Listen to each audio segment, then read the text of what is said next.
이번 작품은 은희경 단편소설 딸기도둑입니다. 1분 감상 가이드입니다. 이 작품은 한국 문단에서 특유의 예리하고 냉소적인 시선으로 인간 내면의 모순을 탁월하게 그려내는 은희경 작가의 단편소설입니다. 작가의 다른 대표작들이 유수의 문학상을 휩쓸며 평단과 독자의 찬사를 받아온 것처럼 이 작품 역시 일상 속에 숨겨진 폭력성과 인간 본성의 서늘한 이면을 날카롭게 포착해냅니다. 작품을 만나기 전 꼭 알아야 할 감상 포인트는 우리가 무의식적으로 맹신하는 선과 악의 경계가 어떻게 무너지는지, 그리고 사회가 규정한 도덕과 정상성이라는 기준이 얼마나 허구적이고 폭력적일 수 있는지를 질문하며 읽어보는 것입니다. 어린 시절의 강렬하고 파괴적인 기억이 한 인간의 삶을 어떻게 잠식하고 변형시키는지 따라가다 보면 독자는 어느새 자신이 굳게 믿어왔던 선량함에 대해 깊은 의심을 품게 될 것입니다. 소설의 결말을 향해 달려갈수록 짙어지는 심리적 긴장감을 온전히 느끼기 위해 등장인물들이 내뱉는 무심한 대사와 지극히 일상적인 행동들, 이면에 숨겨진 진짜 욕망과 상처를 추리해 보시기를 권합니다. 작품 시작하겠습니다. 은희경 단편소설 제목 딸기도둑입니다. 저는 착한 사람은 못 됩니다. 착하게 살아야 한다는 강박 같은 것도 갖고 있지 않아요. 어릴 때에는 열심히 시골 성당에 다닌 적이 있었죠. 제가 다닌 성당의 수녀님은 하느님이 인간의 모든 죄를 용서해 준다고 가르치고는 주일학교 아이들에게 매주 지은 죄를 고백하도록 했어요. 영리한 아이들은 너도 나도 죄를 고백해 용서를 받고 착한 아이가 되었지요. 저는 무슨 죄를 지었는지 아무래도 생각해낼 수가 없어서 한 번도 착한 아이라는 칭찬을 받지 못했습니다. 저 자신이 착한 아이라는 생각은 해본 적이 없으니 억울할 것은 없었지만 용서받기 위해서 죄를 찾아내야 한다는 게 약간은 이상했어요. 수녀님의 가르침대로라면 신이 인간의 죄를 사할 수 있도록 인간들은 계속 죄를 고안해내야 하는 건가요? 그럴지도 모르겠군요. 혼잡한 주말 고속도로에서 갓길에 정차해 있는 견인차를 보면 그 비슷한 생각이 드니까요. 견인차는 사고를 신속하게 처리하기 위해서 곳곳에 웅크리고 있지만 사실은 누군가의 차가 으깨지고 부서지기를, 그러니까 남의 불행을 간절히 바라고 서 있는 거지요.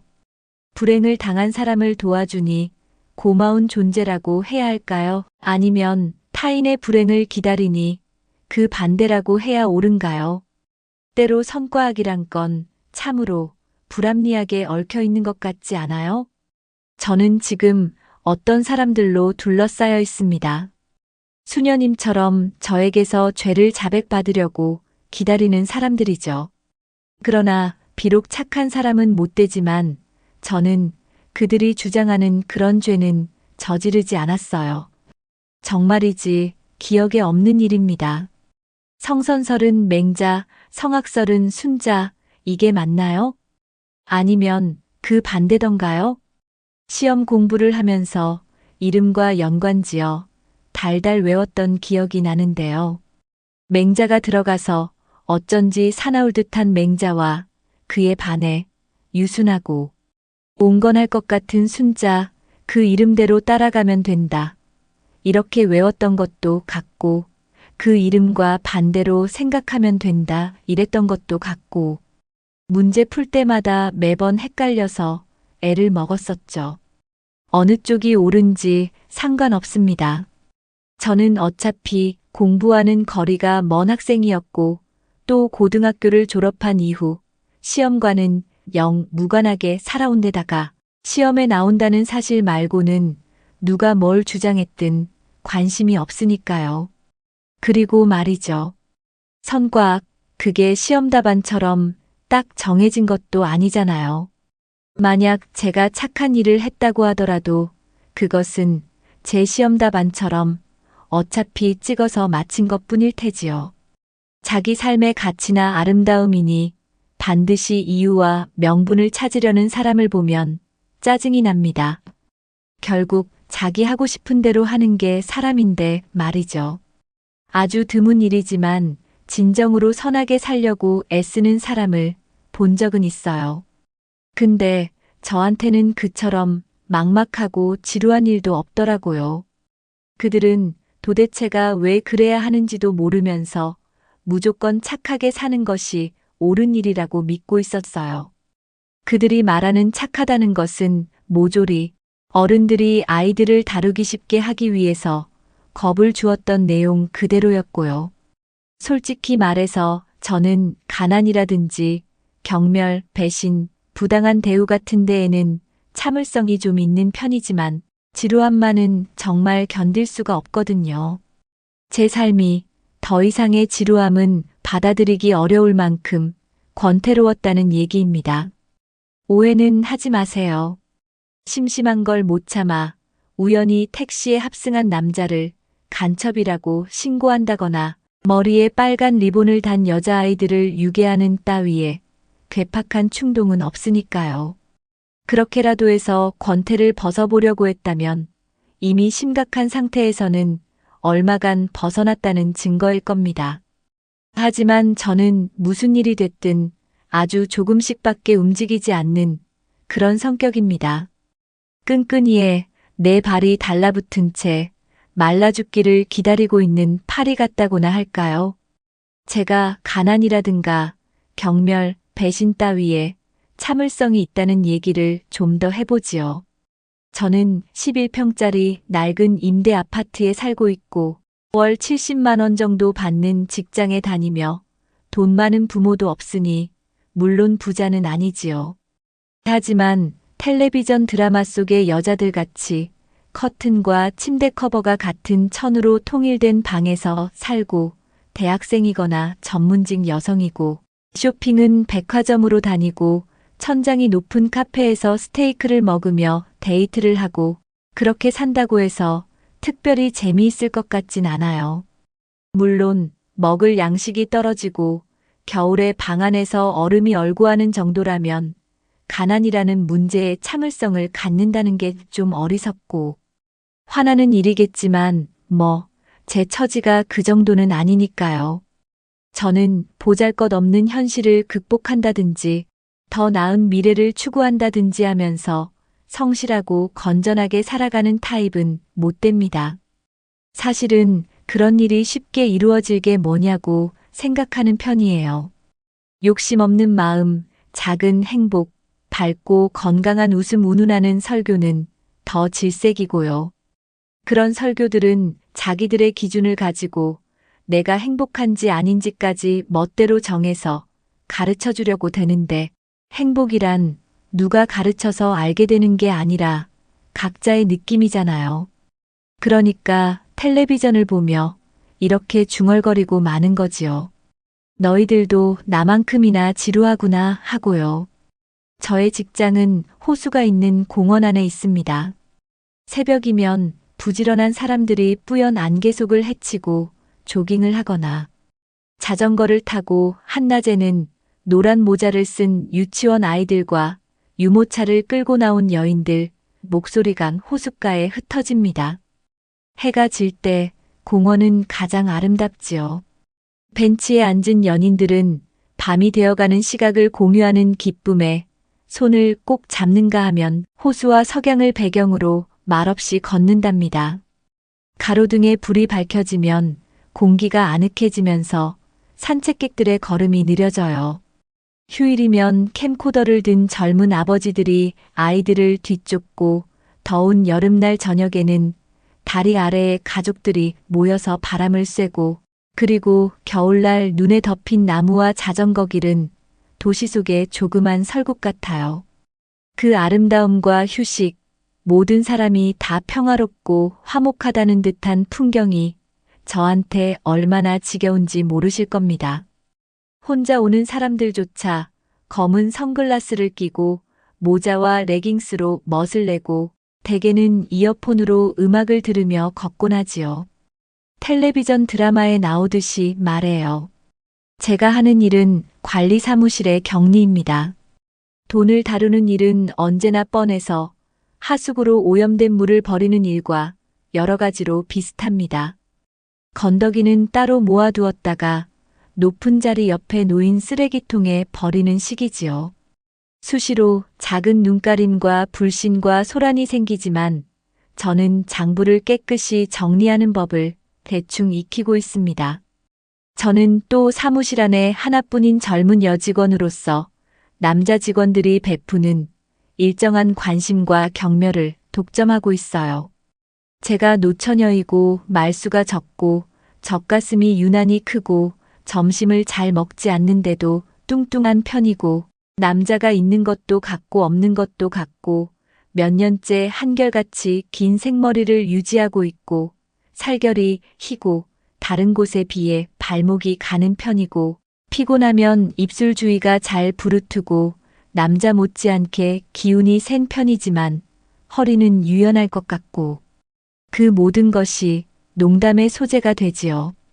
그래서 저는 창밖을 무심히 보고 있을 때가 많은데 마주보고 웃으면서 자전거를 타는 연인들, 김밥을 나눠 먹는 가족들, 아이의 사진을 찍어주는 젊은 부부들을 향해 또 텔레비전 드라마를 볼 때처럼 중얼거립니다. 너희들도 지루함을 참고 있는 거지? 하고요. 특별히 좋아하는 것도 없고 바라는 것도 없고 남들이 열을 올리는 문제에 별 관심이 없는 저를 두고 온순하다고 생각하는 사람들도 있습니다. 손으로 잎을 붙잡으면 힘도 주기 전에 그대로 말려 올라오는 모래밭의 잡초 같다고도 하더군요. 제가 만나는 남자들은 처음에는 저의 그런 점을 좋아했습니다. 아무 기호도 주장도 없는 저는 마치 물과 같이 그들이라는 그릇에 군말 없이 담기곤 했지요.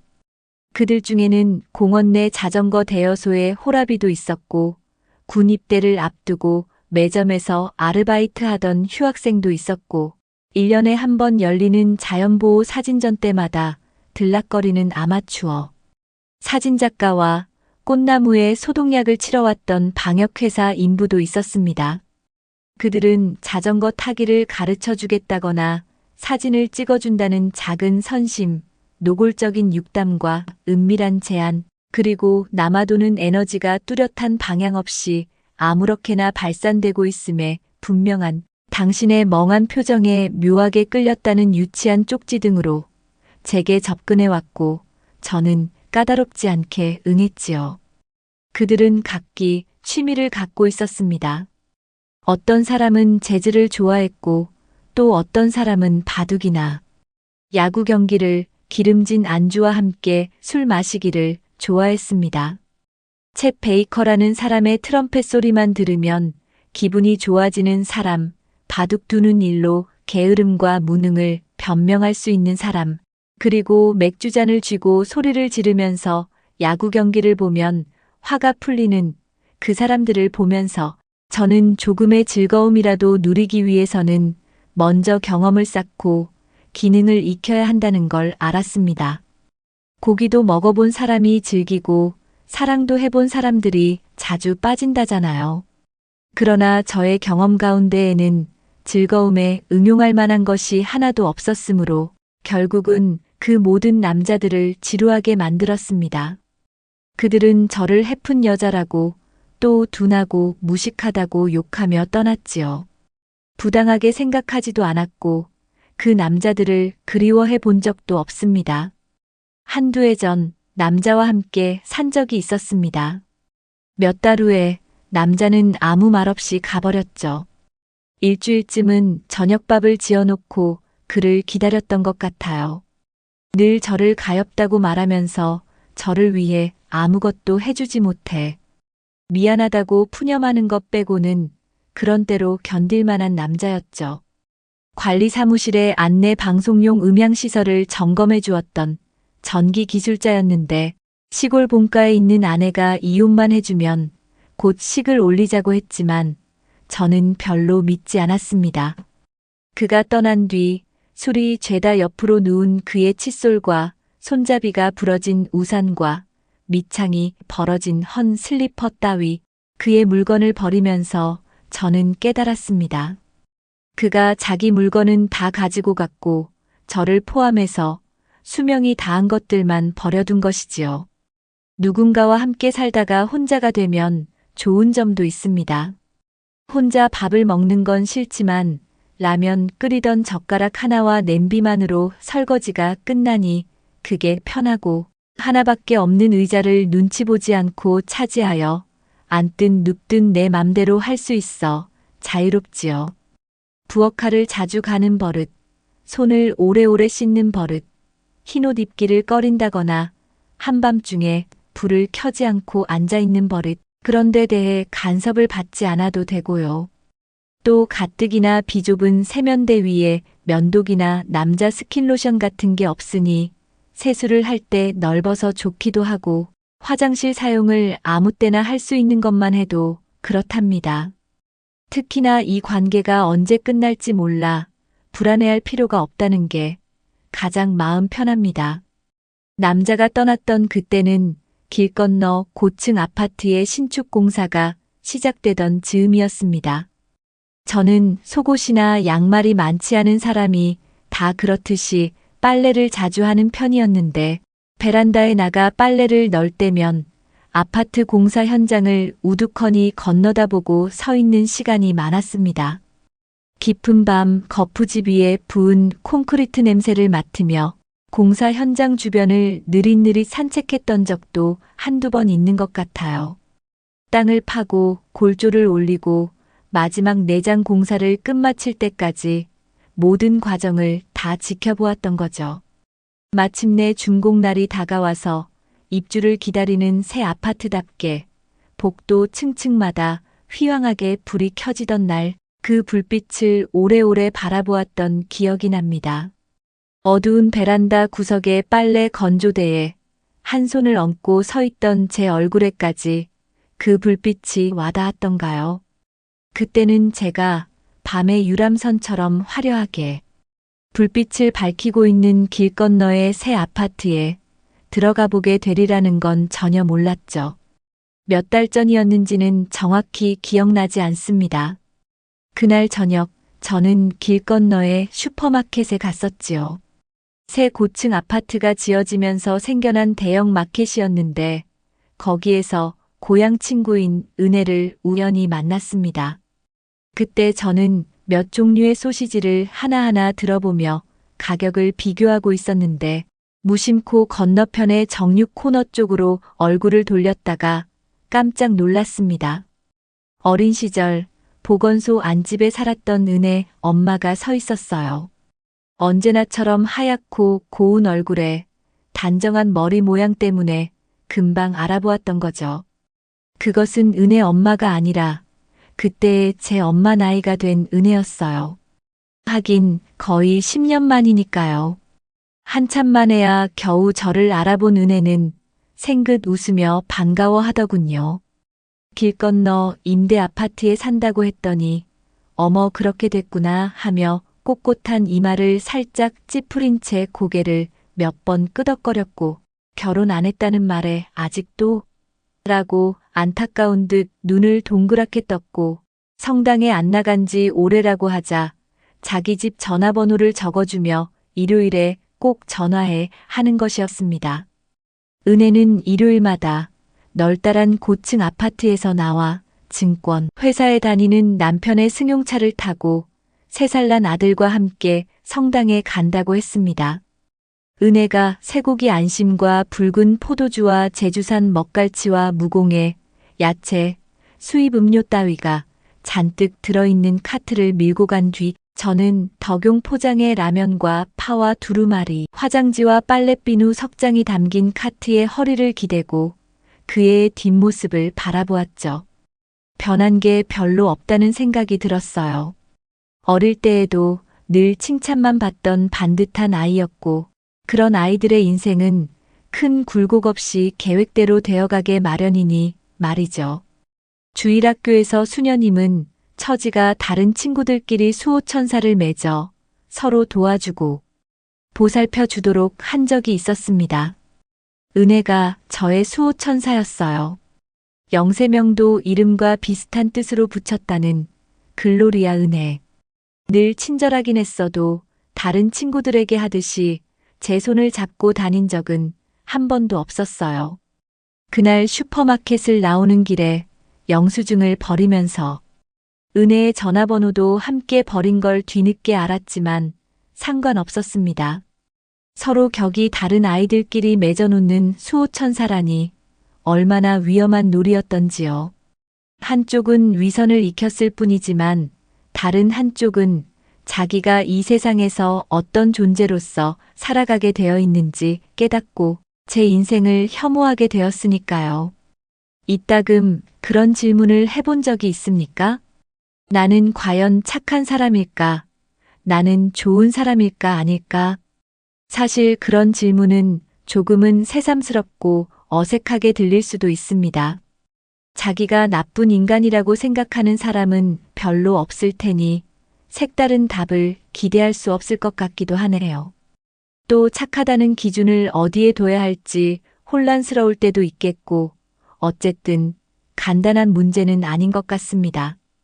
우리가 그런 질문을 하지 않는 이유는 무엇보다도 어른이란 존재는 자기가 착한 사람인지 아닌지에 별로 관심이 없기 때문인지도 모르죠.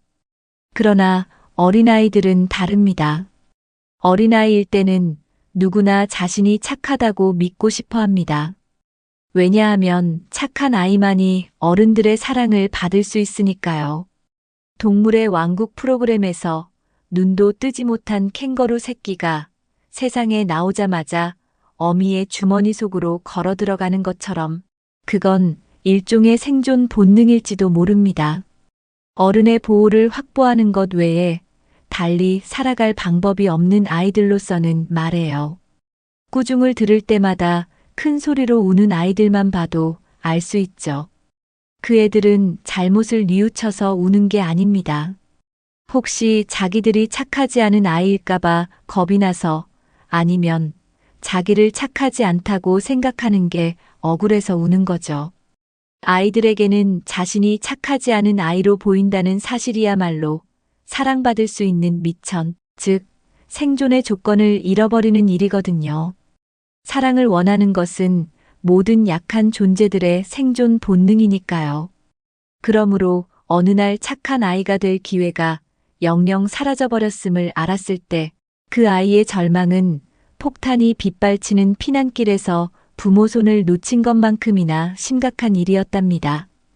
겨우 9살이었으니까요. 그날 딸기밭에 누구누구가 갔었는지는 잘 기억나지 않습니다.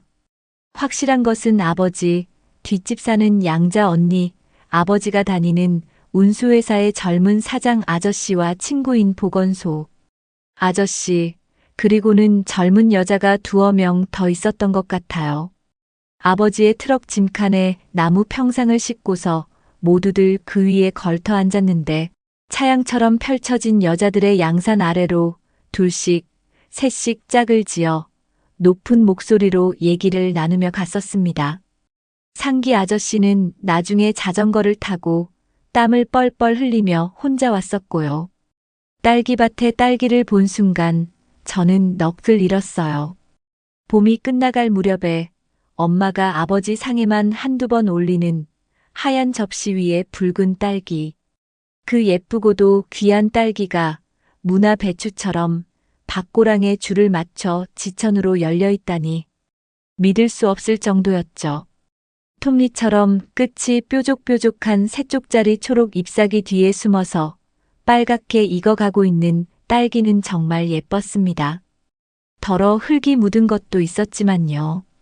통통하고 붉은 딸기의 살을 처음 이로 꽉 깨물었을 때에 그 한없이 부드럽고도 탱탱한 과육의 감촉, 달고도 시고도 어느 틈에 녹아 없어져 버리는 황홀한 맛, 꿀 같기도 하고 꽃 같기도 한 진하디진한 향기. 저는 바구니 가득 담긴 딸기를 정신없이 먹기 시작했지요. 고구마나 밥이 아닌 딸기를 배불리 먹는다는 건 상상해보지 못한 일이었어요. 오직 딸기밭에서만, 그것도 단 하루 허락된 그 호사를 언제 다시 누릴 수 있을지 모르는 일이었기 때문에 저는 더 이상은 단 한 개도 먹을 수 없을 때까지 딸기를 먹었습니다. 바람이 불어 얼굴을 살살 간지렸고 밭둑 너머 포플러 나무의 머리 위로는 흰 구름이 지나가고 있었지요.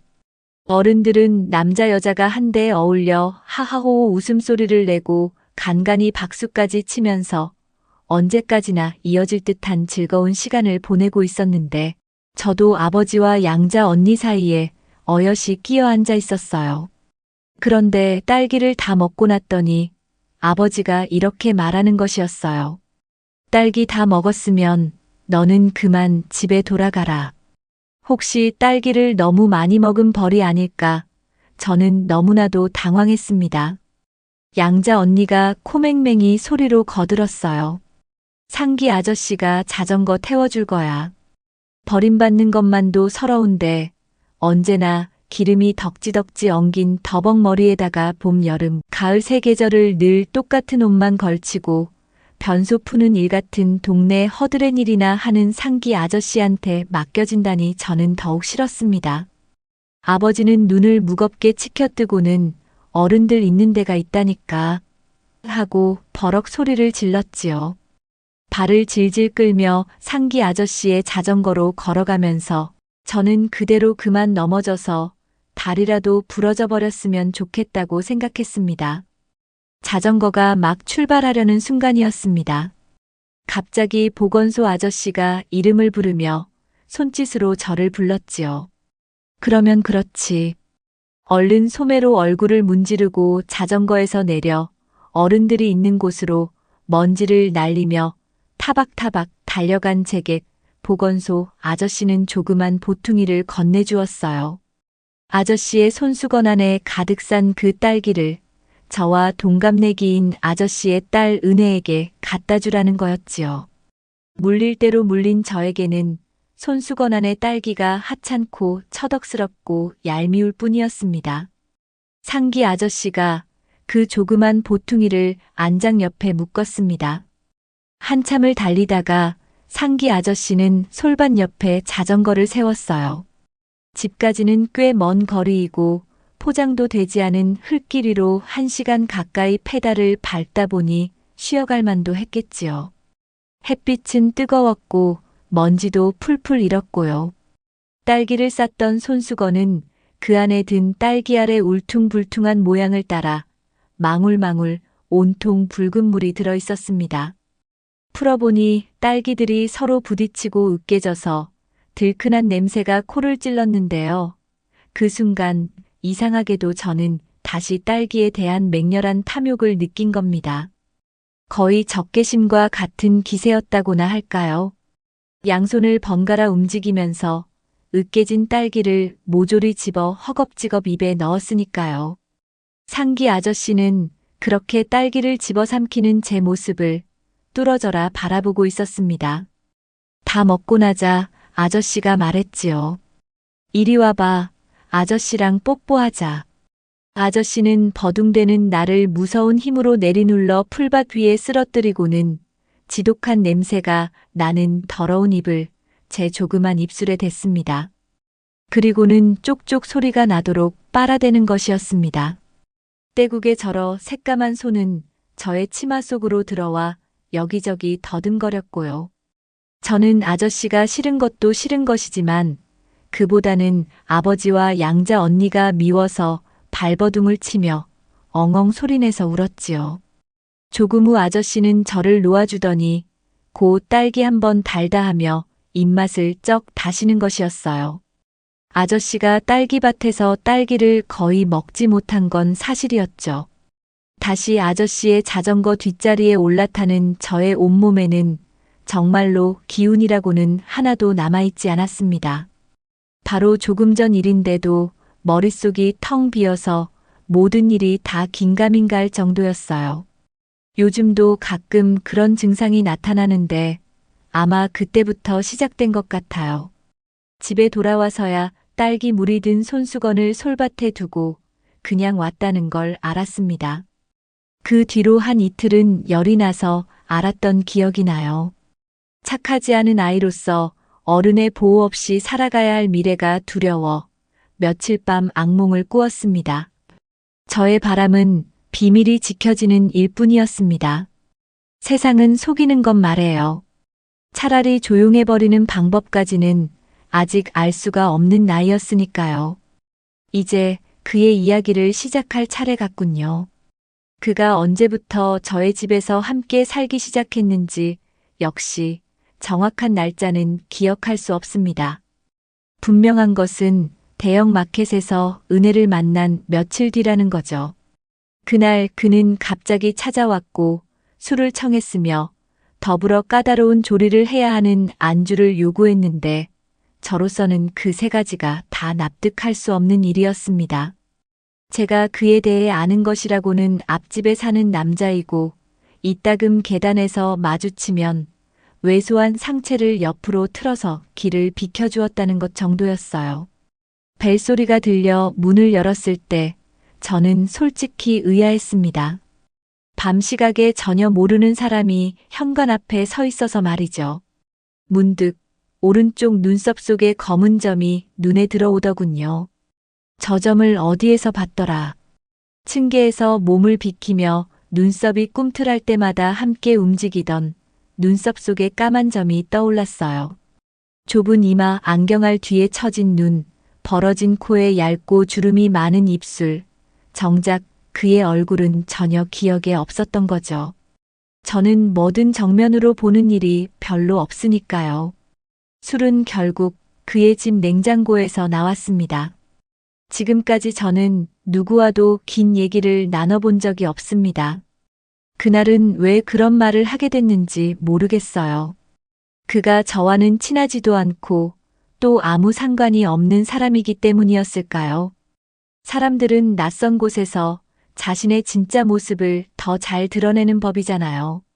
우연히 들어가게 된 외딴 카페의 여주인, 포장마차에서 옆자리에 앉은 술꾼, 기차에서 나란히 앉아 가게 된 남모르는 사람. 어차피 그 시간이 지나면 상대를 다시 만날 일이 없기 때문에 비밀을 털어놓기에는 적당하지요. 그러나 그 한 가지 이유만이었다면 제가 비밀이란 것까지도 없는 대수롭지 않은 저의 이야기를 꺼낼 리가 없었을 거예요. 제가 그에게 저의 지루함에 대해 말한 것은 어쩌면 그도 저처럼 착한 인간은 아니라는 동질감 때문이 아니었나 싶습니다. 그의 아버지 이야기는 꽤 재미있었어요. 그는 장남 중에서도 아버지와의 사이가 심각하게 나쁜 장남이라고 했습니다. 말기 암 진단을 받은 아버지가 마지막 수술을 하게 됐다는 연락을 받고 병실로 갔다나 봐요. 병실에는 동생들이 먼저 와서 울고 있었는데 그걸 보는 순간 마음이 흐뭇했다지요. 너희들이 그래봤자 재산은 모두 장남인 내 차지일 테니 얼마나 잘된 일이냐 싶어서 말이죠. 예상대로 아버지는 통장과 여러 가지 문서들에 대해 얘기해주며 장남에게 상의를 해왔고요.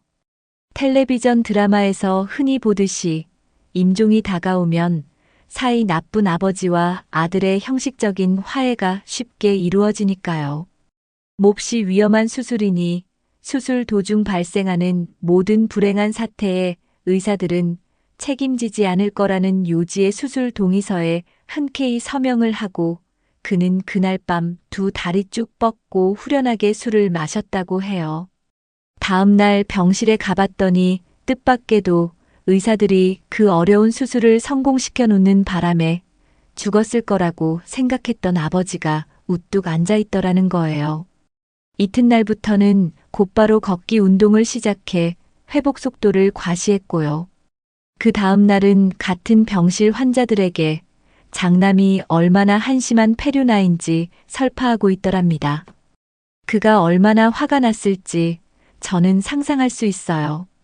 사람들은 불이나 부당함 때문이 아니라 자기 예상이 빗나갔을 때 가장 화를 내니까요. 그는 아버지의 패악에 대해 말했습니다. 결코 좋아할 수 없는 인간을 아버지로 생각해야 하는 게 모든 인생의 첫 번째 비극이라고 열을 올리더군요. 효도야말로 모든 일에 자기가 우선이고 또 남의 말 듣기 싫어하는 인간의 본성을 거스르며 거짓 복종을 강요하는 악덕이라고 주장하는 그의 말을 듣다 보니 아주 오랜만에 양자 언니와 함께 어딘가에서 잘 살고 있을 아버지 집으로 보내서 키우게 하려고 했지만 양자 언니는 받아들이지 않았지요. 그의 말이 끝나자 저도 그에게 이런 얘기를 했었어요. 작년 어린이날이었을 겁니다. 전국의 모든 부모와 아이들의 3분의 2는 집 밖으로 나온 것 같더군요. 한결같이 어른 아이 구색을 갖춘 무리들이 북새통 속에 구경을 하고 사진을 찍고 뭔가를 먹고 깔깔 웃고 그렇게 해서 스스로에게 가정의 행복을 확인하고 과시하려 하는 것 너무나 지겨웠어요. 사람들은 왜 건전하게 살아야 한다고 생각는지 모르겠어요. 그 건전함의 기준이 적절하고 자신도 동의할 만해서 그런 건 아닐 거예요. 어쩌면 말 잘 듣는 아이의 선택과 같은 건지도 모르죠. 그게 속 편하니까. 그리고 그렇게 해야 남들 눈에 어긋나지 않는 것 같고 사회로부터도 정당한 보호와 이익을 얻으니까. 이른바 선량한 시민의 권리는 전과자나 음주운전자, 에이즈 환자, 술집 여자들의 권리보다 우선이니 말이에요. 그렇게 본다면 무리에 섞이는 건 역시 살아남기 위한 본능일 수도 있겠군요. 아무튼 저는 그처럼 행복의 깃발 아래 모여 찍어낸 듯 똑같은 소란을 피우는 가족이라는 행태에 넌덜이 나는 지루함을 느꼈습니다. 제 말을 듣고 난 뒤 그는 크게 웃음을 터뜨렸습니다. 그런 생각은 저처럼 무능하고 희망 없는 사람이 자기 인생이 나아지지 않는데 자기 잘못은 없다고 핑계를 대는 것일 뿐이라며 실컷 비웃는 것이었습니다. 경멸이나 배신 따위를 견디는 일 역시 이겨내지 못할 것을 미리 아는 사람의 교활한 자기 위안이라나요. 그리고 또 권태란 극히 소극적 형태로 표출된 불만일 뿐이라는 말도 했습니다. 무슨 말인지 잘은 모르겠지만 제 성격에 문제가 있다는 얘기겠죠. 그는 어렵게 말하는 것과 남을 비웃고 꼬짓는 일, 그 두 가지를 무척 즐기는 것 같았습니다. 한마디로 무척 잘난 체하기를 좋아하는 사람이었고 되는 대로 아무 얘기나 늘어놓으면서도 상대가 자기 말에 깊이 감복하고 있다고 제멋대로 속단해버리는 성격이었습니다. 저는 그의 얼토당토하는 궤변을 들으면서 그가 거들먹거릴 때마다 꿈틀거리는 눈썹 속의 검은 점을 빤히 바라보았습니다. 곧 이사를 가기 때문에 앞집 사는 제게 작별 인사라도 하려고 그날 밤 찾아왔다는 그는 얼마 후에 저의 집으로 아예 짐을 옮겨왔습니다. 아버지가 제때에 죽어주지 않아 돈이 떨어졌다고 투덜거리면서 말이죠. 하긴 계획대로 되지 않는 게 바로 인생이야 라고 그가 점잖게 긴 탄식을 내뱉을 때 얼핏 은혜 생각을 했던 것 같네요. 그 사람과 나, 즉 우리와는 다른 종류의 사람을 말입니다. 함께 사는 동안 그는 두 가지 이유에서 돈을 벌지 않고 저에게 그 일을 양보했습니다. 한 가지는 자신이 돈을 벌려고 마음먹으면 지나치게 많이 벌 텐데 그렇게 되면 다른 돈 잘 버는 남자들처럼 바람을 피우게 돼 제 마음을 아프게 할 게 뻔하기 때문이라고 하더군요. 또 다른 하나는 제가 나태한 습관에 물들어 인생을 쉽게 생각할까봐 배려하는 것이고요. 자신은 돈을 벌지 않아도 나태해질 위험은 없는 것이 인생관 자체가 무의도식이기 때문이라나요. 그 실천을 위해서 애써 돈을 벌지 않고 있으니 나태는커녕 무서울 정도로 인생을 성실하게 사는 것이겠지요. 그에 따르면 무의도식은 현대와 같은 경쟁사회에서 찾아보기 힘든 자기 희생적 덕목이라더군요. 세속적 욕망을 벗어난 호연지기의 최고 경지이고요. 그가 집안일을 전혀 하지 않는 건 역시 저를 위해서 그렇다는 모양입니다. 진보적인 여성관을 갖고 있는 만큼 자신은 가사 노동의 가치를 높이 평가하는데 가사 노동이야말로 고급 두뇌 운동이라서 치매를 막아주기 때문에 여성으로부터 그 권리를 빼앗는 건 파렴치한 일이라나요. 그렇다고 자기가 집안일에 전혀 참여하지 않는 게으른 사람은 아니랍니다. 여성의 성취 욕구를 각성시키기 위해 늘 정성껏 조리한 음식만을 섭취함으로써 집안일에 적극 참여하며 자신은 겨우 미각을 단련시키는 정도의 부수적 이익만을 얻을 뿐이래요. 또 그는 정기적으로 보약을 먹어야 하는데 그 역시 제가 힘든 직장 생활을 하고 돌아와 병든 남자를 간호해야 한다면 너무 가엾기 때문이라고 합니다. 단지 저를 즐겁게 해주기 위해 그는 종종 화투를 칩니다. 물론 제가 지는 판에는 현금 거래가 이루어지지만 그가 잃을 경우 사행심을 경계하는 그의 입장에서는 성냥개비로 지불할 수밖에 없습니다. 다른 일과 마찬가지로 저는 화투를 잘 치지도 즐기지도 않습니다. 그런데도 화투를 치는 것은 순전히 저를 즐겁게 해주기 위해서이니까 대신 돈은 자기가 따는 게 당연하다며 잔뜩 눈썹을 모으고 있는 그의 강압적인 분위기 아래에서는 더 할 말이 없죠. 설사를 하거나 싹쓸이를 당하면 얼굴이 창백해지면서 속이 메스껍다고 화투판 앞으로 넘어지기 때문에 제가 게임을 중단하고 물을 가져와야 하며 물을 한 모금 마신 다음에 언제나 곧바로 회복이 되긴 하지만 제가 이길 게 분명했던 그 판은 이미 무효가 되어 있곤 합니다. 그렇게 해서 늘 저는 돈을 잃는 것이죠. 돈이 다 떨어지면 외상이 시작되고 그 액수는 꼼꼼히 달력에 적혀서 합산됩니다. 제 생일이 되자 그는 선물 대신 그 돈을 면제해 주더군요. 그렇게 큰 생일 선물 받아본 적 있냐고 큰 소리칠 만큼 넉넉한 액수이긴 했어요. 1,000원 단위의 우수리는 거스름 돈이라고 거슬러 갔고 말이죠. 그처럼 그는 옳은 것과 옳지 않은 것을 바꿔놓았고 좋은 역할과 나쁜 역할을 정반대로 해석했으며 그 전도된 상황을 통해 저의 숨통을 조금씩 틔워주었습니다. 뭐든 끝까지 가지 못하고 중간에서 그만두는 성격이었지만 그는 담배 많은 골초였습니다. 섹스를 하는 중에도 피웠어요. 한 손에 담배를 들고 몸을 움직이다가 가끔씩 체위를 바꾸고 싶을 때는 밑에 있는 저에게 그것을 건네주어 들고 있게 하지요. 또 한 가지 까다로운 점이라면 언제나 도깨비 방망이처럼 표면이 우툴두툴한 콘돔만을 찾는다는 것입니다. 아마 그것을 뒤집어서 우툴두툴한 면을 여자 쪽이 아닌 남자 쪽 맨살에 닿도록 해서 쓸 순 없을까 궁리하는 것 같았습니다. 그는 제가 겪어본 남자 중에 가장 작은 성기를 가졌고 또 가장 끈기가 없으면서도 소란스럽기만 한 축이었어요.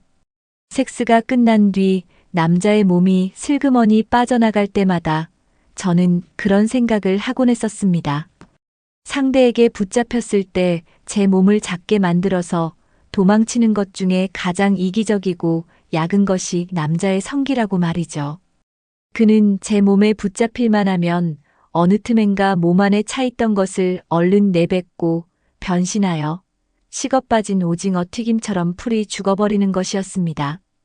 그런데도 자신이 과학의 발전을 바라는 유일한 이유는 정자를 가슴에 품은 채 타임머신을 타고 병강세를 만나 겨뤄보고 싶기 때문이라고 하더군요. 설마 자기 자신에 대해 그 정도로 모르는 건 아닐 테죠. 그런 남자일수록 목욕탕 같은 데에 가면 남의 것을 유심히 볼 것이 분명한데요.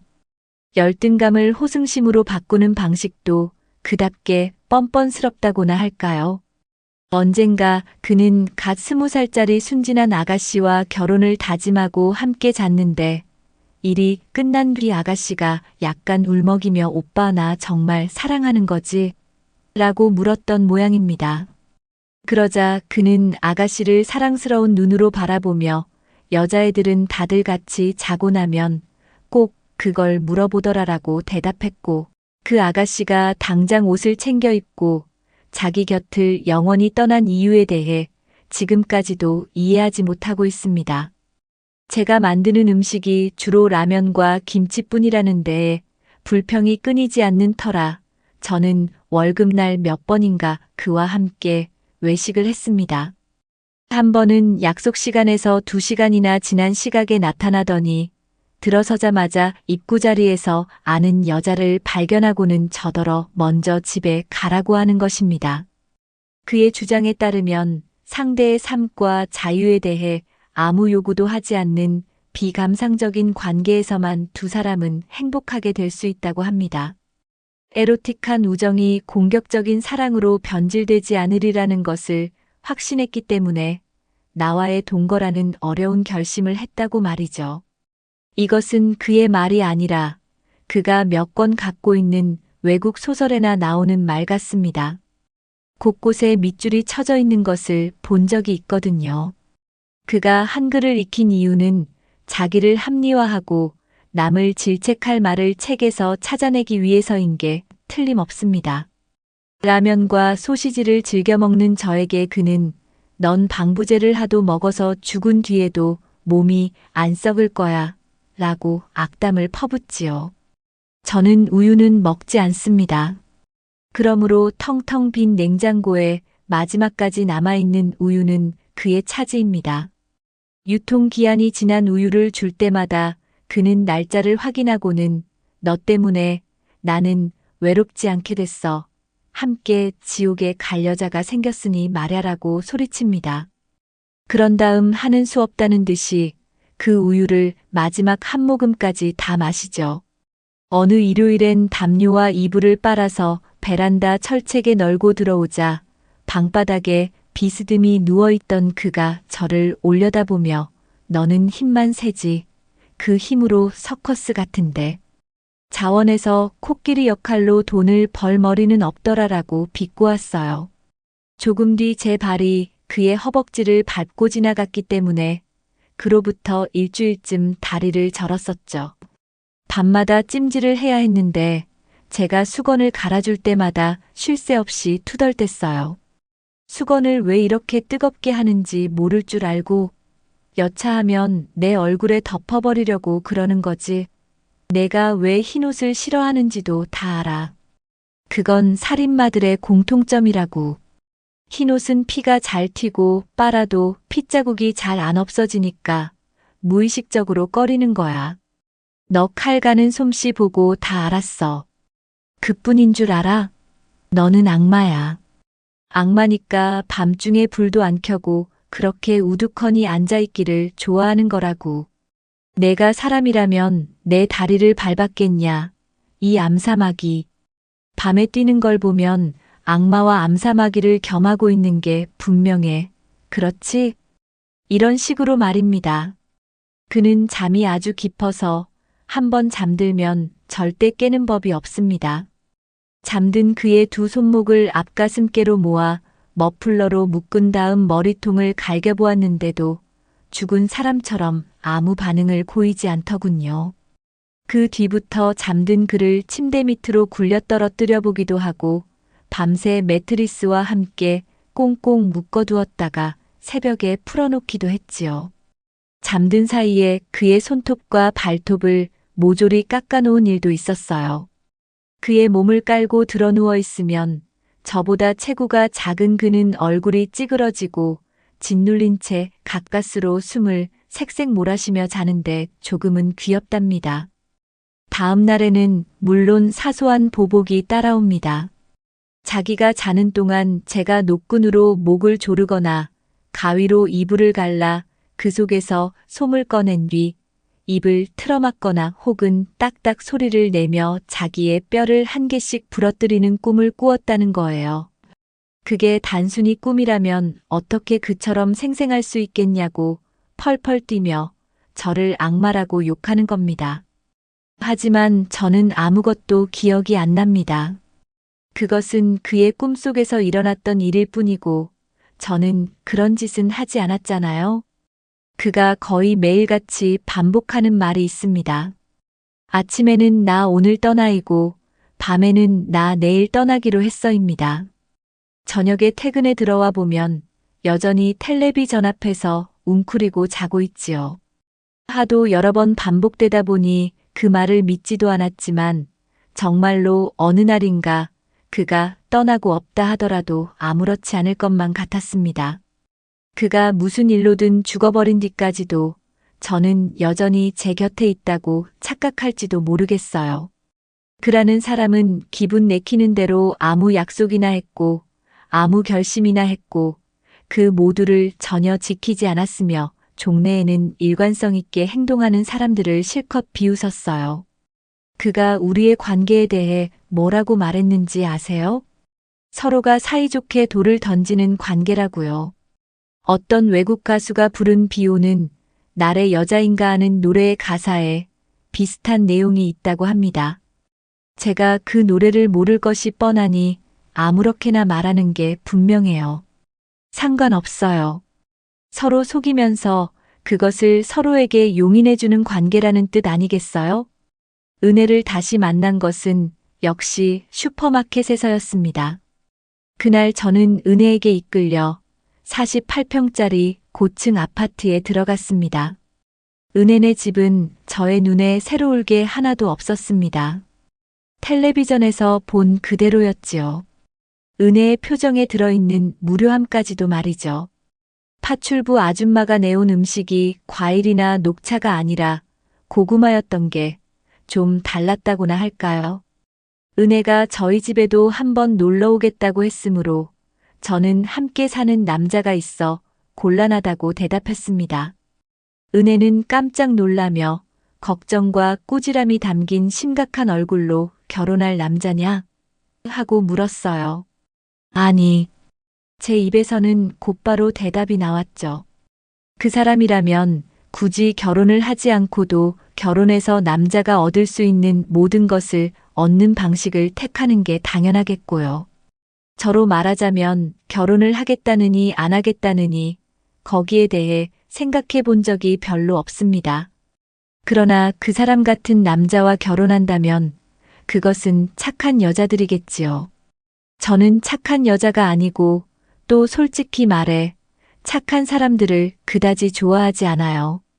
착하고 좋은 사람들, 그런 사람들이 살 수 있는 인생은 너무 뻔해서 조금도 부럽지 않습니다. 제 인생을 질식할 듯한 규격 속으로 밀어넣은 것은 바로 그 착하다고 하는 사람들이었어요. 자기들이 만든 틀 속에 들어가야 한다고 강요할 때는 언제이고 뭐야, 이건 잘 안 맞잖아 라고 구박하면서 한순간 쓰레기 더미 위로 가볍게 던져버리는 거죠. 그날 제가 은혜의 집에 오래 있었던 건 아닙니다. 그의 억지나 투덜거림이 있는 곳, 그러니까 겉과 속, 중요한 것과 하찮은 것, 그리고 성과 악이 뒤섞인 전복된 상황 속에 있는 쪽이 저한테 더 편안한 일일 테니까요. 처음 은혜가 저의 집에 찾아왔던 날의 의아함을 이해하실 수 있을는지요.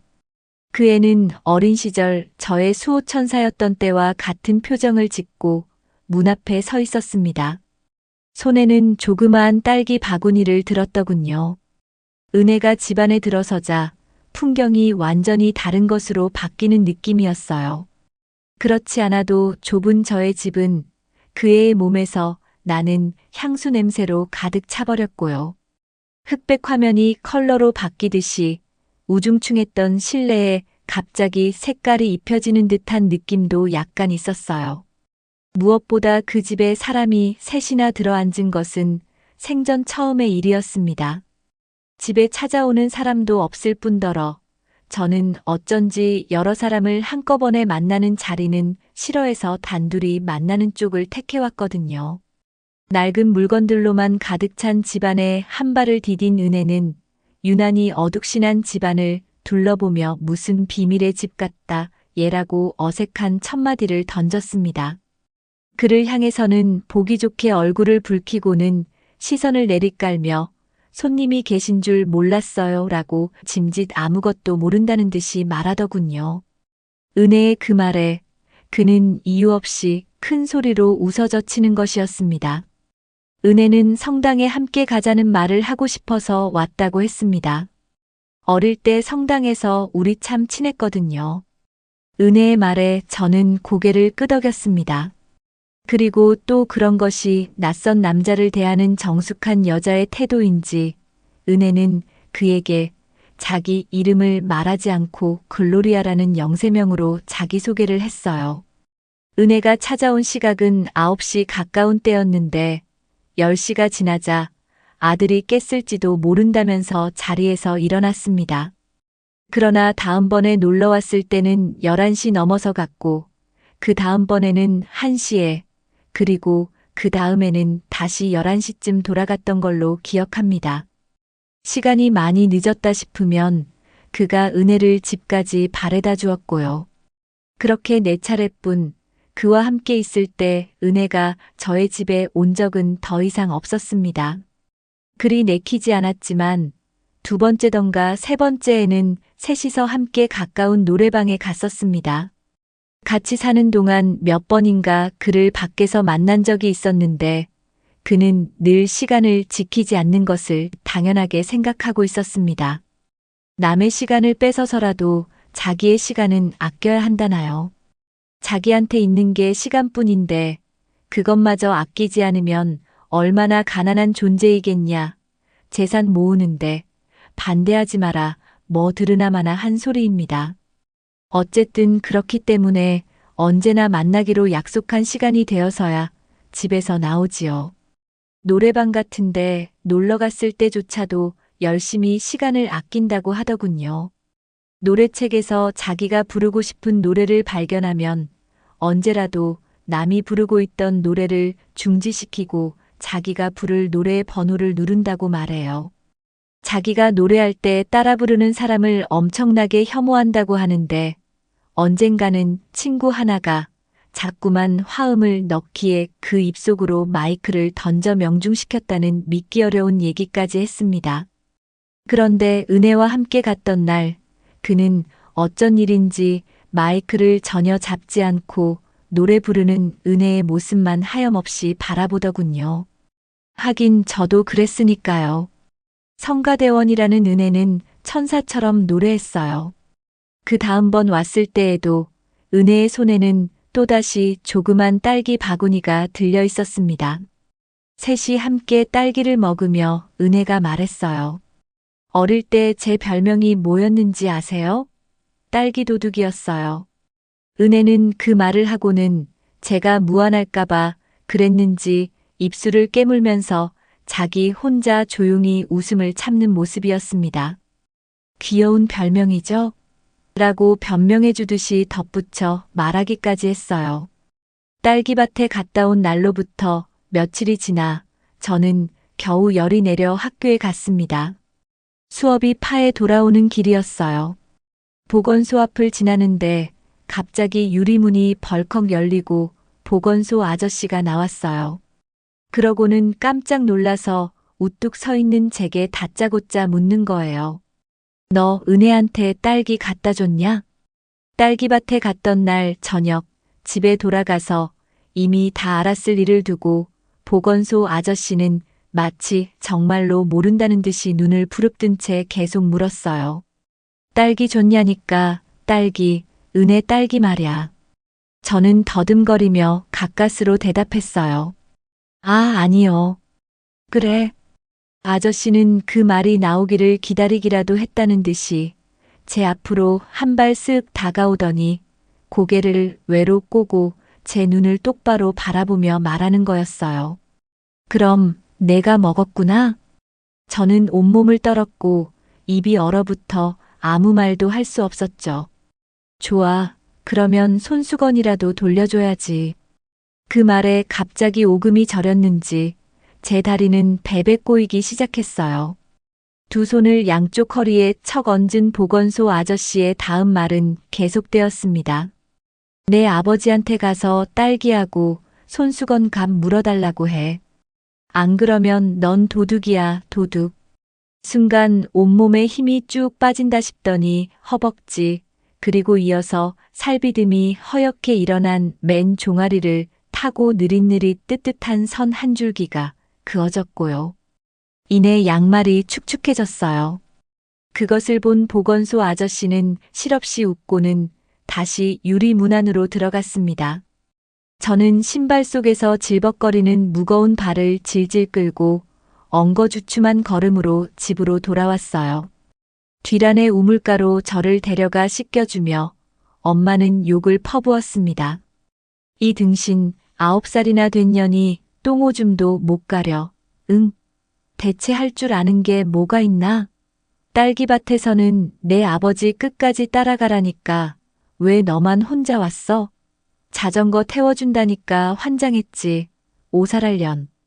엄마가 사타구니를 일부러 세게 문지르는 걸 알았지만 저는 꾹 참아야 했어요. 똥까지도 못 가린다고 하는 거나 난데없이 딸기밭에서 내쳐진 일을 꾸짖는 것이나 억울하긴 해도 말이죠. 엄마는 늘 제게 심한 욕을 퍼붓곤 해요. 엄마 하고 불렀을 때 응이라고 대답해 준 적이 한 번도 없습니다. 언제나 왜 이년아 라고 대꾸하지요. 엄마가 제 엉덩이에 찬물을 착착 부어댈 때마다 저는 으억 소리를 내며 몸을 떨었습니다. 그때 앞마당에 자전거 바퀴 멈추는 소리가 났는데 아마 저 혼자만 들었던 것 같아요. 제가 앞을 가리려고 두 손을 배꼽 쪽으로 모으자 엄마는 물에 젖은 등짝을 아프게 철썩 갈기며 이년이 팔을 들라니까 하면서 찬물을 쫙 끼얹는 것이었습니다. 기어이 열린 부엌문을 통해 뒤란을 엿보고 있는 상기 아저씨와 눈이 마주치고 말았습니다. 저는 얼른 몸을 움츠렸지만 그 순간 엄마가 제 가랑이에 손을 넣어 아프게 씻었기 때문에 아야 하고 소리치며 다리를 벌리고 말았습니다. 보건소 아저씨가 제게 딸기를 내놓으라고 다그치는 일은 다시는 일어나지 않았습니다. 그런데도 저는 하교길에 아저씨를 만나게 될까봐 덜덜 떨었죠. 보건소 앞을 거치지 않고 집에 돌아가는 길은 없었기 때문에 저는 제가 도둑이란 걸 숨기기 위해서는 보건소 아저씨가 죽는 것밖에는 달리 방법이 없다고 생각했습니다. 그러나 비밀이 지켜지기를 빌었던 간절한 바람에도 불구하고 저는 바로 다음 날 학교에서 돌아오는 도중 돌멩이를 한 개 맞았고 이어 딸기도둑, 딸기도둑 하고 놀리는 조무래기들의 외침을 듣게 되었습니다. 아버지 심부름으로 양조장에 갔더니 양조장 할머니와 담배가게 아주머니가 저를 보고 바늘도둑이 소도둑 된다고 친절하게 일러주더군요. 그나마 다행인 것은 그해 가을 상기 아저씨가 일자리를 찾아 이웃 마을로 이사를 간 것입니다. 사람들이 뜸한 골목 어귀 같은 곳에서 갑자기 나타난 상기 아저씨가 더러운 입술을 비벼대고 치마 속으로 손을 넣는 일을 더 이상 겪지 않는 것만도 얼마나 다행인지요. 저는 어쩌면 상기 아저씨가 사라졌으니 내가 나쁘고 더러운 존재라는 사실을 아는 것은 나뿐이고 나만 뉘우치면 다시 좋은 사람이 될지도 모른다고 아이답게 어리석은 생각을 했던 모양입니다. 그래서 그의 크리스마스를 기해 한 동네 아이를 따라서 성당에 다니기 시작했던 것입니다. 은혜의 입에서 딸기도둑이라는 말이 나왔을 때 저는 누군가 제 얼굴 살갗을 쭉 잡아당겨 껍질을 벗겨내는 기분이었습니다. 부드러운 살로 덮여있던 얼굴 가죽이 찢어지면서 그 속으로 해골과 핏줄들이 섬뜩하게 드러나 보이는 저의 얼굴을 저 자신이 목격하게 된 나쁜 꿈 같다고나 할까요? 고등학교를 졸업하면 제가 어떻게든 동생들을 책임지리라고 기대했던 엄마는 쉽게 취직 자리를 얻지 못하자 욕을 퍼부었습니다. 다른 집 딸들은 동생들을 공부시키기 위해 술집에도 잘만 나가더라고 등을 떠밀었죠. 젖가슴이 유난히 큰 것을 빼고는 제 모습이 술집에 나가기에 적당한 용모가 아니라는 걸 엄마도 모르지 않을 텐데요. 사실 저는 20살, 그러니까 엄마가 죽은 뒤부터는 그 전에 저와는 완전히 다른 사람이 되었다고 여기고 있었습니다. 동생들과도 인연을 끊어버렸으니까요. 그 일은 자세히 말할 필요도 없는 뻔한 이야기입니다. 어떤 영화를 보니 주인공이 지긋지긋하기만 했던 자기의 집과 가족과 그때까지의 자기 자기 자신에게 불을 지르고 나서 고향을 떠나는 장면이 있더군요. 그것과 비슷한 과정을 거쳐 저는 새로운 사람이 되었던 것입니다. 은혜가 나타나서 현재의 저 속에다 과거의 저를 다시 살려내지만 않았더라면 말이죠. 마치 오래전 시간의 공모자가 나타나서 잊고 살았던 살인의 전과를 일깨워주는 것처럼 은혜는 눈부신 태양의 빛을 쓰고 나타나 저의 삶에 딸기도둑이라는 그림자를 되살려 놓았습니다. 저는 무엇인지 공포를 느꼈던 모양입니다. 어린 시절 딸기밭에 갔다 온 그날처럼 이틀을 알았습니다. 물컹하고 끈끈하고 검은 반죽 같은 그림자가 담을 넘고 벽을 뚫어가며 악착같이 저를 따라다니는 꿈을 반복해서 꾸었던 것 같습니다. 아무리 떼내려 해도 발꿈치와 등허리와 뒤통수로 옮겨다니며 어느 틈엔가 다시 내 몸에 달라붙어 있는 어둠의 존재 소름 끼치는 악몽이었어요. 그 일과 그가 조금씩 달라지기 시작한 일이 무슨 관계가 있는지는 모르겠습니다. 그는 이상해졌어요. 퇴근에 돌아오면 늘 자거나 텔레비전을 보거나 아니면 텔레비전 앞에서 자고 있거나 했었는데 이제는 책을 뒤적이기도 하고 상을 펴고 앉아서 공책에 뭔가를 쓰고 있거나 하는 것이었습니다. 그가 전에 무슨 일을 하던 사람인지 관심도 없었을 뿐더러 그 자신의 말대로 아무 일도 하지 않는 것이 당연하게 보였기 때문에 저는 그런 모습에 알 수 없는 불안과 그리고 적개심을 느꼈습니다. 지옥에 같이 갈 마음이 없어진 것이 아니라면 그는 건강을 위해서라며 아침 일찍 일어나 혼자 운동을 하고 커피 대신 녹차를 마시고 하는 따위에 건전해 보이는 일을 금방 걷어치워야 했어요.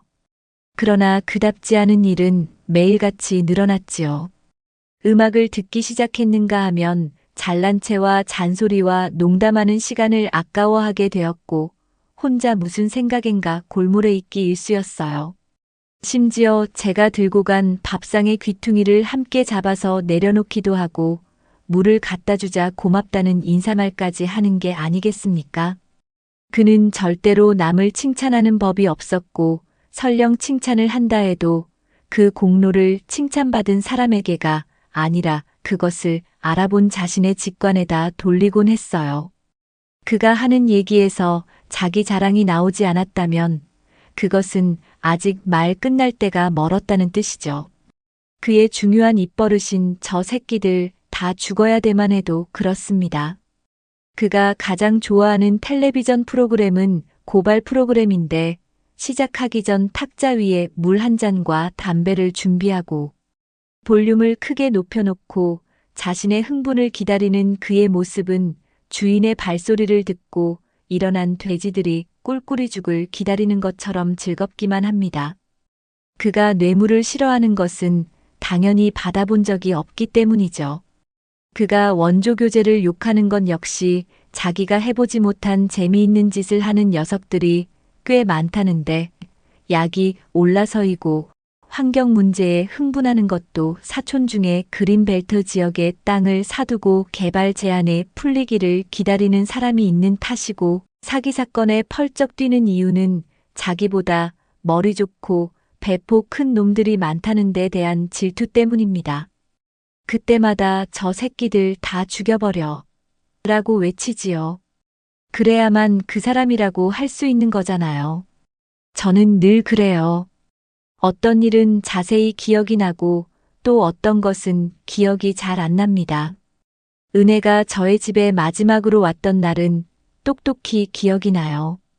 토요일이었는데 그는 집에 없었고 저 혼자서 김치를 담기 위해 신문지를 깔아놓고 배추에 소금을 뿌리고 있었습니다. 은혜는 좀 여인 것 같았습니다. 넌 내가 올 때마다 늘 뭔가 저리고 있구나 하고 말하며 수척한 얼굴로 기운 없이 웃는 모습이 가을 들꽃처럼 한층 더 분위기가 있었지요. 마치 실현당한 공작 부인 같았어요. 지나가는 말처럼 제게 묻더군요. 너 그 사람 사랑하니? 글쎄, 난 그런 건 잘 몰라. 은혜는 제 대답을 듣는 것 같지도 않았어요. 나는 요즘 혼란스러워하면서 거의 혼잣말을 하는 듯한 말투로 자기 얘기를 시작했습니다. 은혜가 말한 건 대충 이런 이야기였던 것 같아요. 인간에게 사랑이 온다. 그러나 현실의 규범 속에서 허락되지 않는 사랑이다. 그럴 경우 어떤 인간은 변칙적이고 타협적인 방법으로 그것을 갖는다. 또 다른 어떤 인간은 갈구하면서도 자제한다. 그 둘 중에서 타협을 통해 원하는 것을 갖는 쪽의 인간은 저급의 인간일 것 같다. 좋은 인간이라면 자제하는 과정에서 더욱 아름다움을 느낄 수 있을 테고 숭고한 사랑으로 승화시킬 것이 아닌가. 그것이 바로 인간이 지향하는 선이 아닐까. 저는 은혜가 말하는 동안 그의 얼굴을 물끄러미 바라볼 뿐이었지요. 은혜 같은 종류의 사람들이 지향한다는 고급스러운 절제의 쾌락을 이해하기 어려웠어요. 굳이 신체적 고통을 자청하고 더욱이 어려운 고통을 이겨낼수록 높은 점수를 얻는 운동 경기와 비슷할 원리일까요? 금지된 사랑을 남몰래 갖는 것은 아니하고 유치하고 게으른 선택이라니 그게 무슨 뜻이죠?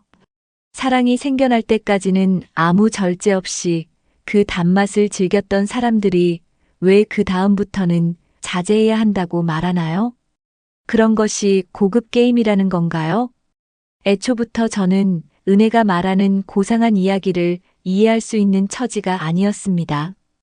은혜도 그것을 깨달았는지 무슨 말인가 더 하려다가 그만두고 아들 핑계를 대며 황급히 돌아갔고요.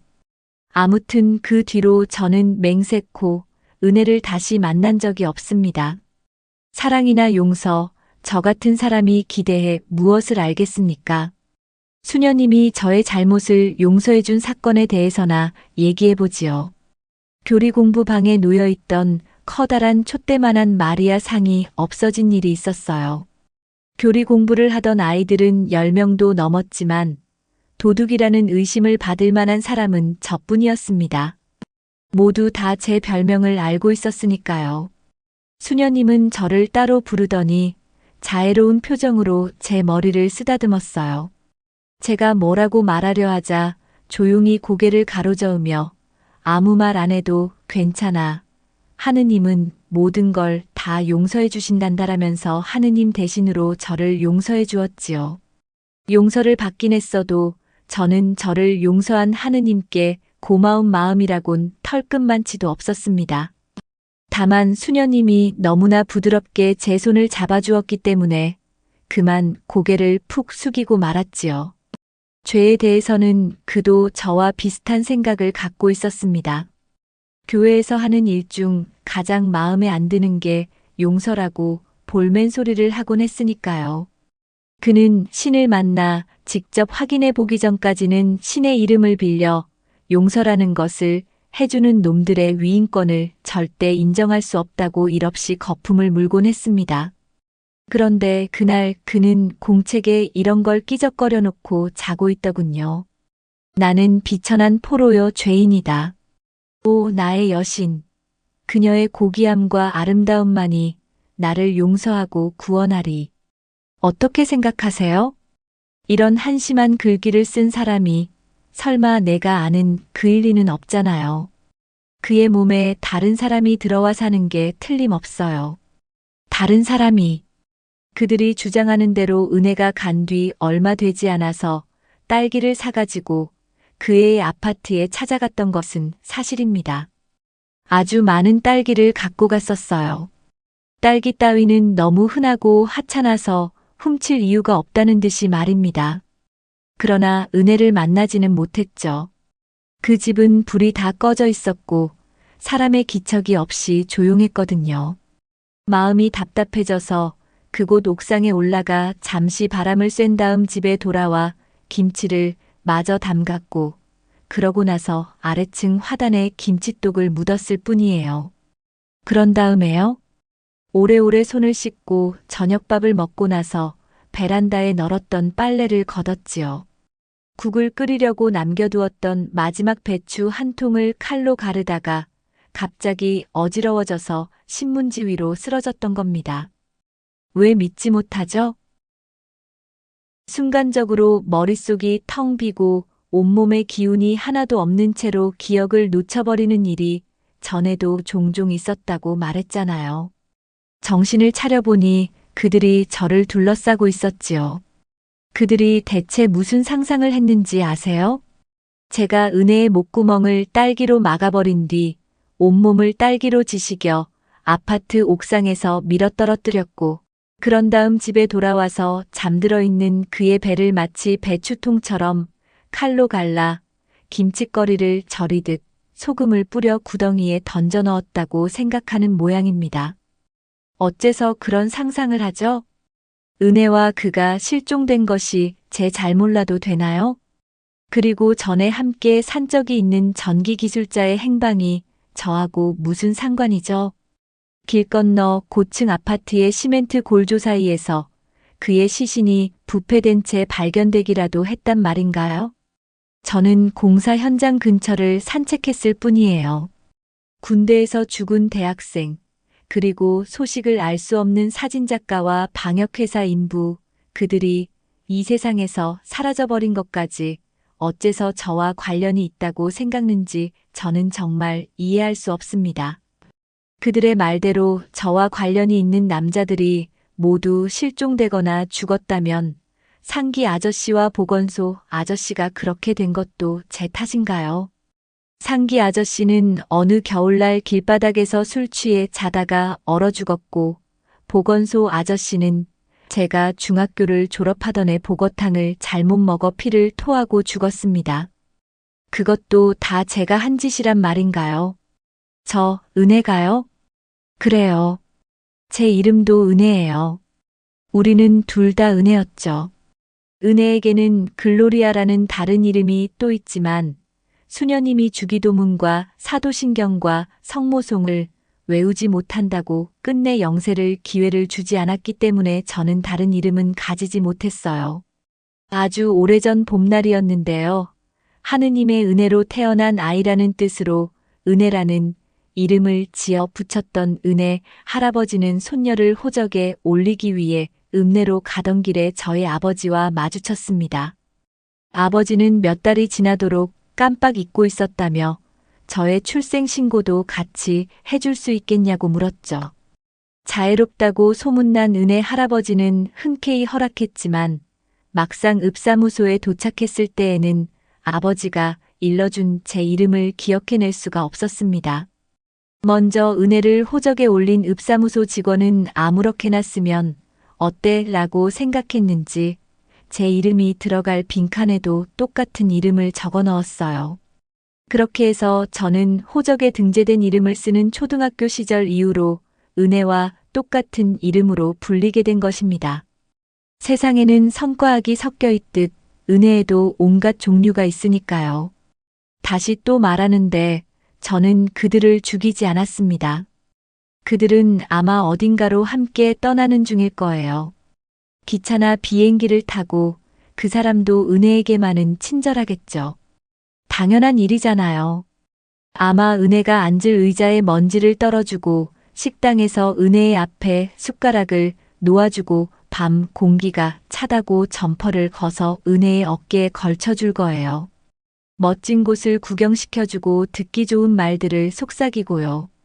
또 맹세도 하고 눈물도 보이겠죠. 그때마다 오른쪽 눈썹 속에 검은 점이 꿈틀할 테고. 저는 괜찮아요. 누군가 떠나는 것이라면 지금까지도 그래왔던 일이니까요. 부당하게 생각하지도 않고 그리워해 본 적도 없습니다. 마지막으로 하고 싶은 말이요.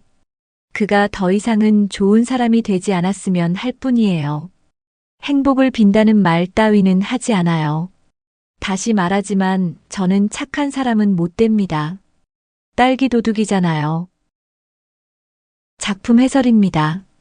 오늘 여러분과 함께 나누고 싶은 이야기는 너무나 선명해서 오히려 섬뜩하게 다가오는 붉은색의 기억, 은희경 작가의 소설을 읽고 느낀 깊고 묵직한 단상들입니다.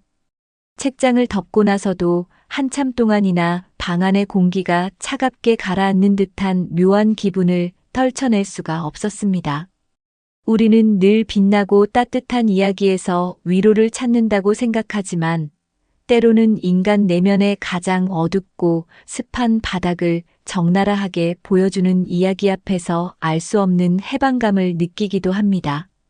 이 작품이 제게 주었던 감정이 바로 그런 것이었습니다. 이야기는 철저히 무기력하고 냉소적인 한 여자의 목소리로 흘러갑니다. 11평짜리 낡은 임대 아파트에 살며 남들이 다 아는 번듯한 연애나 미래에 대한 희망 따위는 일찌감치 쓰레기통에 던져버린 듯한 그녀는 스스로를 절대 착한 사람이 아니라고 말합니다. 그녀의 좁은 방에는 빈대처럼 들러붙어 궤변만 늘어놓는 이상한 남자가 함께 살고 있습니다. 두 사람의 모습은 세상이 말하는 건전하고 성실한 삶과는 너무나도 거리가 멉니다.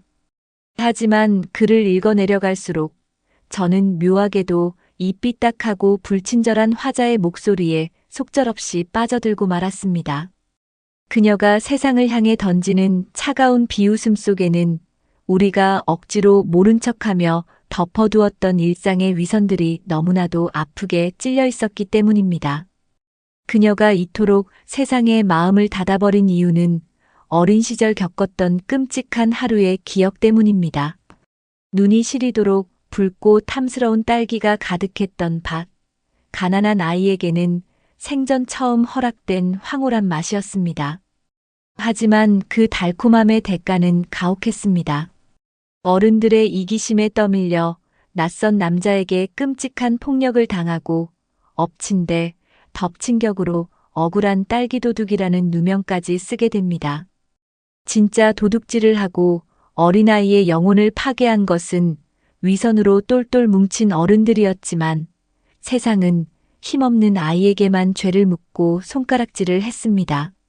죄를 지어야만 용서받을 수 있다는 수녀님의 가르침처럼 세상은 그녀에게 착한 아이로 살아갈 기회를 영원히 빼앗아 버렸습니다.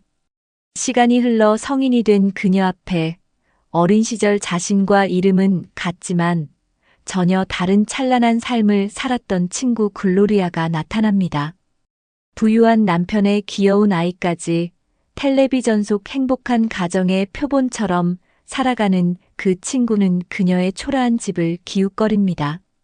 겉으로는 옛 친구를 챙기는 듯 다정하게 굴지만 사실 그 속에는 권태로운 일상에서 벗어나 화자의 동거남과 위험한 일탈을 즐겨보려는 얄팍한 호기심과 욕망이 도사리고 있었습니다. 결국 고상하고 아름다운 척하던 친구의 삶 역시 한꺼풀 벗겨보면 지독한 위선과 권태로 가득 찬 껍데기일 뿐이었습니다. 소설의 결말부에 이르러 현실인지 화자의 환상인지 모를 기묘한 실종과 김치를 담그는 서늘한 장면이 겹쳐질 때 독자는 숨이 턱 막히는 충격을 경험하게 됩니다. 과연 진짜 괴물은 누구일까요? 이 책의 중반부를 넘기면서 저는 가만히 책을 무릎 위에 올려두고 제 지난 시간들을 되돌아보았습니다. 솔직히 고백하자면 저 역시 평생을 착한 사람으로 보이기 위해 안간힘을 쓰며 살아왔습니다. 남들의 기대에 부응하기 위해 마음에도 없는 미소를 짓고 속으로는 질투와 분노가 끓어오르는데도 겉으로는 쿨하고 이성적인 척 포장했던 날들이 얼마나 많았던가요? 혹시라도 남들에게 미움을 받을까봐, 무리에서 떨어져 나갈까봐 전전긍긍하며 나의 진짜 감정들을 억누르느라 밤잠을 설쳤던 수많은 밤들이 떠올랐습니다. 사회가 정해놓은 착함이라는 틀은 생각보다 무척 폭력적입니다. 우리는 타인에게 피해를 주지 않기 위해서라는 그럴듯한 명분 아래 정작 나 자신의 영혼이 서서히 시들어가는 것은 방치하곤 합니다.